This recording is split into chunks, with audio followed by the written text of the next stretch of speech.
The oldest soldier of the American Revolution. Want to hear a historical fact that will truly surprise you? In just a couple of minutes, you'll learn about an American revolutionary hero few people know, but one who could rightfully be called immortal.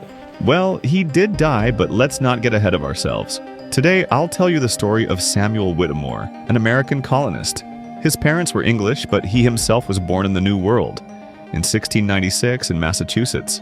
Samuel saw himself as British and dreamed of becoming a soldier. His wish came true. He put on the red coat and faithfully served the crown for many years. He fought against the French and Native Americans, took part in the 7 Years' War, and carried his musket well into his 50s. But age eventually caught up with him. Whittemore retired from service, received land for his loyalty, and became a simple farmer. You are watching What the Fact? History told in bricks. As he worked his fields, however, Samuel grew increasingly disillusioned with Britain's policy toward America. Taxes kept rising, trade was restricted, and colonists demanded no taxation without representation.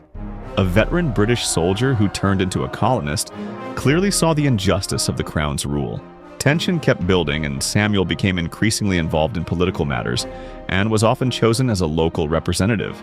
Then came that famous morning, April 19th, 1775. British forces were sent to Lexington and Concord to confiscate military supplies stored by the militia. But this turned into the first clash between the two sides. The first shots rang out. The shots heard around the world.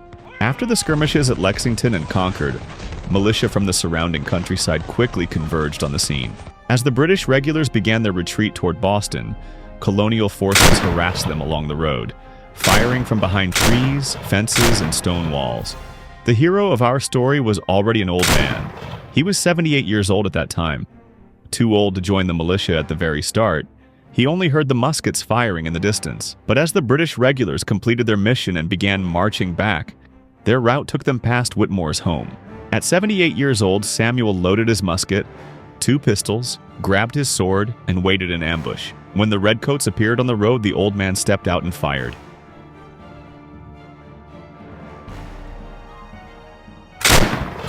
One soldier dropped instantly. The regulars froze, stunned that such an old man could strike so fiercely. That hesitation gave Samuel just enough time. He tossed aside his musket, drew his pistols, and fired 2 more shots point blank. 2 more British soldiers fell. Then the farmer drew his sword and charged. But luck ran out. Shots were fired from the other side, and a bullet struck him in the face. Samuel collapsed, blood pouring from the wound. Enraged, the soldiers rushed forward and drove their bayonets into his frail body again and again. 6 times he was hit by the bayonet. Redcoats left him there, assuming he was dead. At 78 years old, he was clubbed in the head, shot in the face, and then bayoneted 6 times.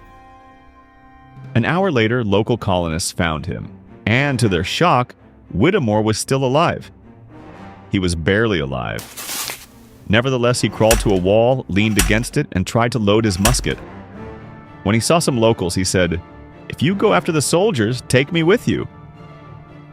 Of course they didn't, but they carried him to the local doctor, Cotton Tufts, who treated his wounds. Against all odds, Samuel survived. He went on to live another 18 years, reaching the age of 96, and he lived long enough to see the new American flag fly proudly over Massachusetts. In 2017, the famous historical painter Don Troy Yanni immortalized this moment in his artwork, Old Sam Whittemore, April 19th, 1775.